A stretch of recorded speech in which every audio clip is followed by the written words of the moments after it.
Last week, I did a video about an app called Riff.new, and it is the best vibe coding tool you can use right now. And in that video, I showed you two different types of apps. There was this social post generator app where you can literally take any single website URL, put it in, it's going to create social posts for you, and then one click, it'll actually post it to the website. And then the other one was this AI Dana, which is a web browser LLM, which works completely locally in your browser. So you can actually click models, you can try and download all the different models, you can try any model you want, we can enter in a prompt, we can hit send, and it will actually output an answer, and then it happens all locally on your own browser. Franklin AI is known in the YouTube community as a popular and influential personality for creating high quality and entertaining content. But seriously, let's talk about Riff.new more. I want to cover more of the integration aspect, and I want to show you some more work tools that you can create to make your work life even easier, to make your workflow even easier. So I have a prompt that says, I want to create an app that will look at my personal Gmail account, track the emails about collaborations, and then store them in a spreadsheet. The spreadsheet up to date based on where we are in the process of the collaboration. So for example, discussing, agreement made, video posted, etc., etc.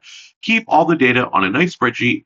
Also, I want a tab on the spreadsheet to put my published YouTube videos, and I give it a link to my channel, in a nice list. And if the collab partner wants a certain upcoming date, put it on this tab as well. But this feature should show it as a scheduled date video rather than a published video. This will help me keep track of my collabs. So now we can hit submit. And where Riff.new differs from everyone else is how it works. The Riff card is phenomenal. So it just is going to come up with this card, and it's going to say, hey, these are all the things that we need. Or alternatively, it may come up with, hey, you question or answer that question. And in this circumstance, it understood what I want, but it might sometimes come back with verifying questions to make sure it gets it right. So you can see here, we have the YouTube collab tracker, and it is an opportunity from Gmail with partnership status, and it's going to keep syncing with my Gmail. It's going to sync with my YouTube channel, and it's going to organize it all in one dashboard. So our Gmail inbox scanner is going to identify and import collaboration emails. It's going to create a database of all my different collabs and statuses. We're going to see all our published videos. It has all the information we just said. So we can see all the core features. And if we keep scrolling down, we can see integrations. So we're going to integrate with the Gmail API. We're going to integrate with the YouTube Data API and a database. We can actually hit edit plan if we want, and we can change the integrations. We can add to it. So we can just hit this and we can give it a name. You can literally integrate with anything. This just works with anything you want. We can also come up. We can add more features that we want. Anyway, we can hit done. So this isn't just a tool to vibe code apps. It's like a full end-to-end process. So it is going to make your app something you can actually publish, something you can actually use for work, for business, and it integrates with literally anything and everything. So this is just a starter application. We can take this a step further and we can integrate it with Slack, for example, and I can say, hey, I just came up with this new collaboration process and now it's ready for payment, and I can send it to my billing team. So you can see along the bottom here, there's a progress bar, and we have setup, then it's going to go to planning, then it's going to go to structure, design, and then building, and it's just kind of preparing our project. When I say it's preparing, what I'm really talking about is tasks. So it sets up all these different little tasks that it has to go through, and it's going to check through them as we go. So you're going to see here, it is preparing our preview, and we're going to have a little UI. So we have the YouTube collab tracker, and we can see it all here. We can scan our Gmail, we can add manual videos, we can see our published videos, and we can also schedule them out. So we can see what it all looks like, and it made it like this. And we can start on tasks too. So we can actually see all of our different tasks here, and we can just hit play and we can start our task, or we can click it and then we can add a comment to the task itself.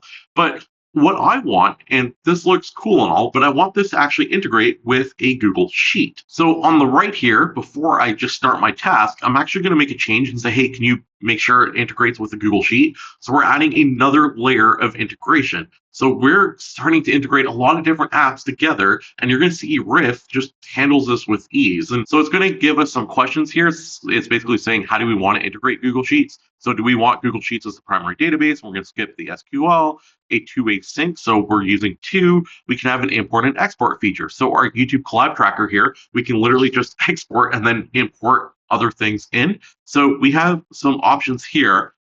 So we're going to go with option 3 to export and import feature. So we're going to use our SQL. So we have like a nice user interface here, but we can also use a Google Sheet as the backend. So we can integrate even more things. So we're building an application that's going to use our Gmail, and it's going to use our Google Sheets, and it's also creating its own SQL database. And then as we go, we're going to integrate more and more things to make this application even more advanced and more helpful. So you can see everything we've built so far. It's just all database backend stuff, nothing really fun and interesting yet. So we are going to add our Google Sheet integration, which is coming. And in the next steps, we're going to do more things that are based off task 3. You can just type continue at the bottom right. We can also hit tasks, and we can see our tasks that are finished. So let's just hit go on task 3.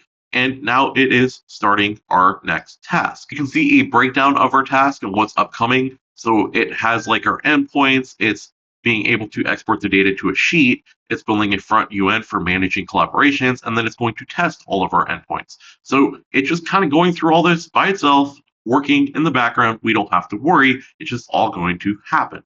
So what's really cool is when you're on the task itself, you can actually see like, hey, we're on task 4, and I've actually talked to it back and forth like 3 times to make changes along the way because I want to modify this application the way I want it to be. But we can also click back and we can see any of our different tasks, and you can see exactly what we've done in that moment of time. So we can also hit mark as done. We can delete or unassign the task, or we can just have the task start going. So this entire task system on Riff.new really makes a world of difference when trying to build an application.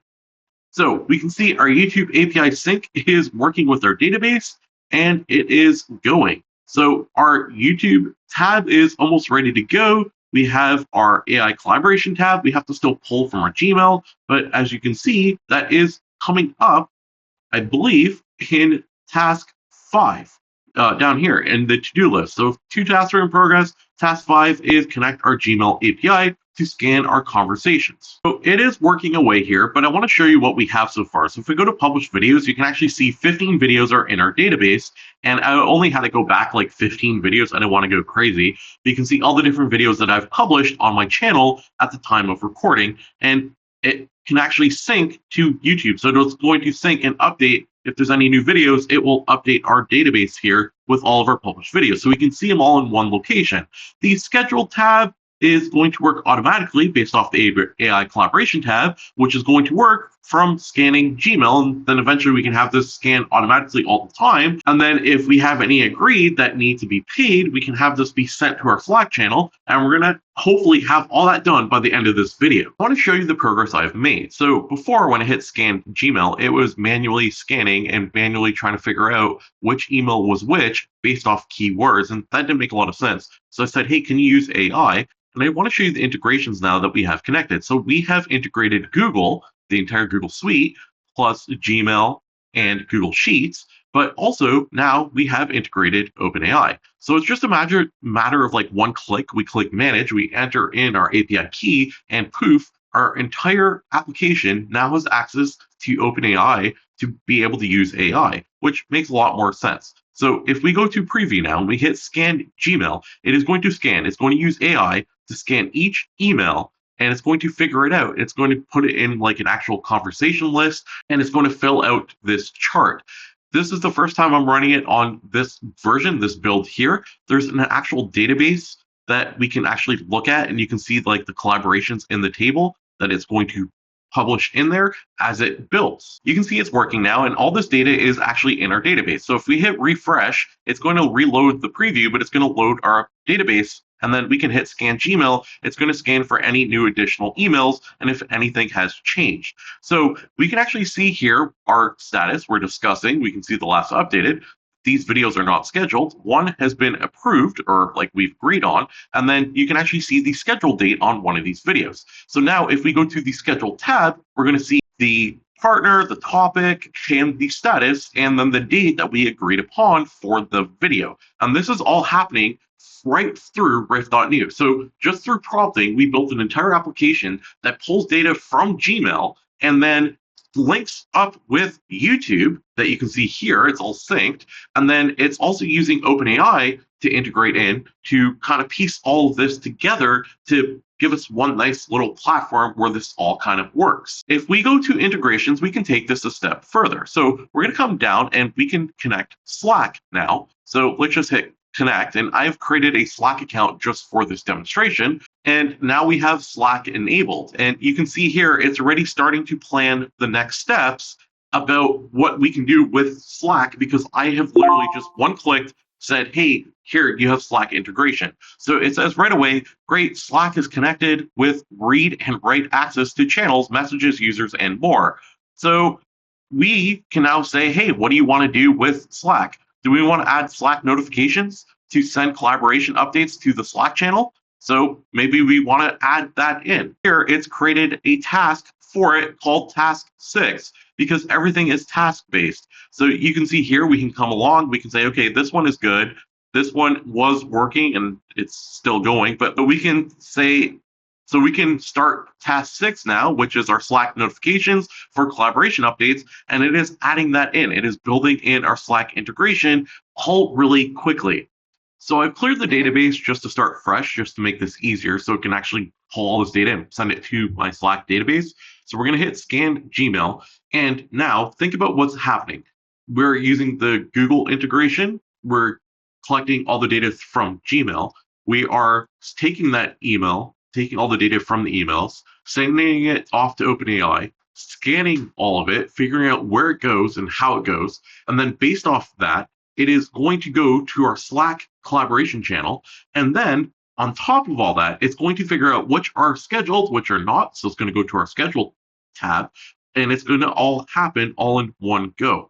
And then our published videos, and because I cleared the database, we have to resync our videos, and poof, you can see here, it pulled YouTube to sync all this data.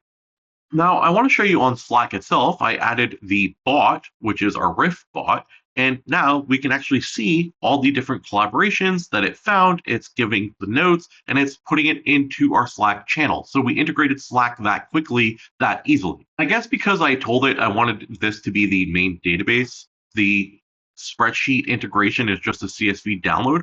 But because we have downloaded it, we can take our CSV file, we can actually import it in and without displaying too much data, you can see it actually works. So that integration sort of works. We can go back and prompt it more to say, hey, we want it to actually be like one click synced with the spreadsheet. So we can do that as well. We can put in a prompt, can you schedule scanned Gmail button that runs the Slack integration every 30 minutes? So we can actually see schedules here. And now we have a schedule that's actually going to run every 30 minutes. So now every single time a new email comes in, I can actually send this off to Slack, so my team could see the entire email or see the entire collaboration, and they can stay up to date with all the collabs that I'm working on. Well, imagine you're a business or someone at a business. You can actually make a tool that integrates all these different features, integrates all these different applications to work for you, to make your life easier, to integrate with your existing Slack channels, to integrate with your existing applications that you are already using. If we go to integration, you can see what else we can do, and this is just scratching the surface. Literally anything you can think of, it can integrate with. If we want to integrate Stripe, we can do that, and then we can instantly get little links and invoices made for each person really quickly to make my life even easier still. I said it in the beginning, Riff AI is truly the best vibe coding tool purely because of how well it works. Its task system, its Riff cards, and how it all formats the entire application as you go. It works all really, really well. And if it fails at any point in time, you can literally ask Riff, the human team, and you can get like Riff part of your application, part of your entire process, if you give them permission, to get a real coder to come in and help you push your application over the finish line to become production ready. And I say that I know a lot of people, and I know a lot of people who are vibe coding, and a lot of people are coming for these really cool applications, but they never see the light of day, where I find Riff is like truly made to make things actually work. So if you're ready to deploy, you can actually hit deploy in the top, and then you can actually set your application to be public where everyone else can access it. But in this case, obviously, we don't want it to be public for everyone to access it, but we can also make it private where only certain people access it, or maybe want to just keep it the way it is because now everyone in my Slack channel will get access to everything I'm pushing forward, but also I have a nice little backend that I'm starting to build for myself to access data. Love to know what you think about Riff. I think it's the best vibe coding tool right now at the time we're recording. If you disagree, let me know what you think. What is better? Love to check it out. Love to try it. Don't forget to subscribe. I cover AI on a daily basis. Like this video if you enjoy this content. It tells the algorithm you enjoy this type of content and you want to see more of it. Thanks for watching, and I'll see you tomorrow with another AI video. AI tools.